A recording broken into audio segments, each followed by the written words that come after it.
05 Hayabusa levers. This is the left hand side.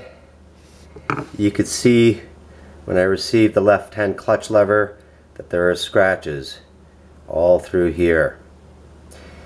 The handle itself is meant to fold up for a safety feature.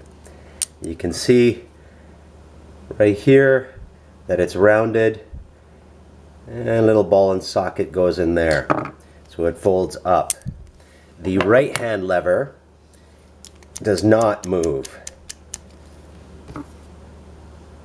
This part right in here is wrong. The ball goes in here, but this should be rounded. Instead, what they gave me was this piece turned over to become the right hand side. This is from this one, the left hand side. This is wrong. This piece here is wrong. This should be from a right hand brake lever. This here should be rounded. It is not. And it does not move up or down. So in assembly, they took this and they flipped it over.